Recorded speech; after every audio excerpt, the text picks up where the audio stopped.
let's wrap up Bastogne here. So, yeah, turn 8 and the game's over. And let me explain to you why. Um, most all games they put in victory conditions where you have, a lot of the MMP games where you have, minor victory, major victory, draw, one way or the other. Um, don't necessarily know how that affects anything other than, yeah, did I really, I just beat them or I kicked the hell out of them, I guess, or bragging rights as to what you might have done to your buddy while you're playing it. But I'm a solo player, so I can only do it to myself there. So, but I was reading through the victory conditions as I got ready to getting ready to finish up turn 8, and I realized that any victory points the Germans get, they can't lose them. You can't take them away. There's no way for the American forces to reduce their victory points. Like maybe for one of the examples, the Germans get 2 victory points for every turn they have a unit in Bastogne. Well, why can't the Americans, if they counter that and they remove the Germans from Bastogne and then they hold it, why can't they remove 2 victory points for the Germans for every turn? Okay, just a thought. Um, on the flip side, this is a game that, okay, one, it's not gonna go out of here. I'm gonna keep this game, and this one will have to be replayed now that I know what the tactical situation is, and I also know that, which from studying the Battle of the Bulge, it got surrounded anyhow. But now that I know that I need to set that defense up in a perimeter covering all around, picking strategic key points around. Since there's no supply, so you don't have to worry about isolation or getting cut off or being out of supply, um, is setting up around Bastogne to cover all possible approaches. Because once those Germans came in here and then twice, a second time down here, that I couldn't react to that quick enough as the Americans.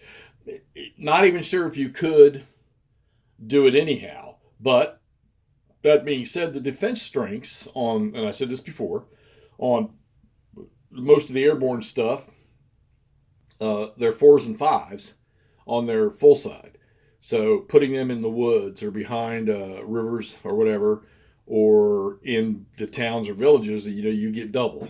So you could pick points. Like I say, since you can't get cut off, and the objective is for the Germans to get units into Bastogne or clear these entire routes out, I think that's probably a more feasible or more tactically sound approach to this game, this scenario, this campaign, whatever you want to call it.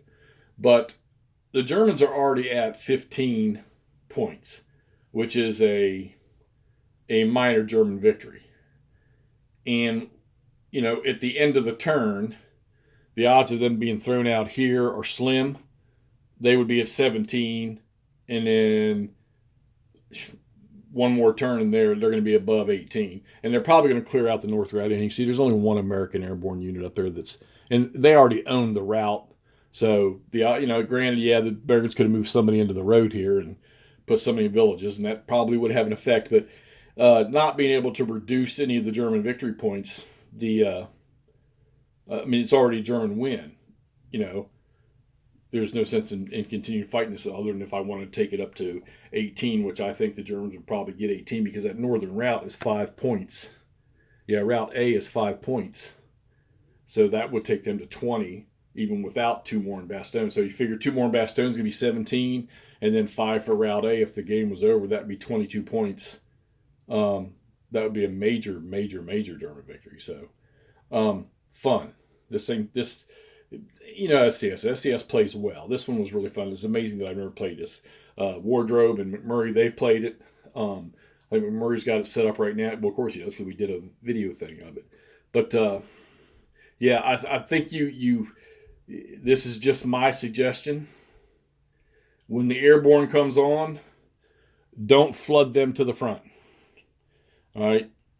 stretch these regiments out, get them, I'm going to say get them in multiple places around Bastogne, protecting the routes coming into Bastogne, so the Germans can't get in there. Get some heavy, good, strong forces, the best you can in Bastogne and around it as best you can, and then maybe scatter the forces out in some of these towns out here on these routes, okay? Because like I said, you don't have to think about supply and isolation. Just get them out there. I think the German artillery in this game, the indirect fire ability, is major. The strength of the German armor until they get yanked out of here is major. They do have a couple of camp groupers that come on that you don't have to worry about getting pulled, but they come on later in the game. But they're the ones, of course, that come in and drive towards Bastogne. So I guess you could figure out a way. I mean, there's American forces all along the routes at the start, and the Germans are all coming in over here to the east side, I guess. I don't see a compass on here. Over here to the right. Oh, yeah. So, yeah, coming in from the east over here. So, they are in somewhat of blocking positions there.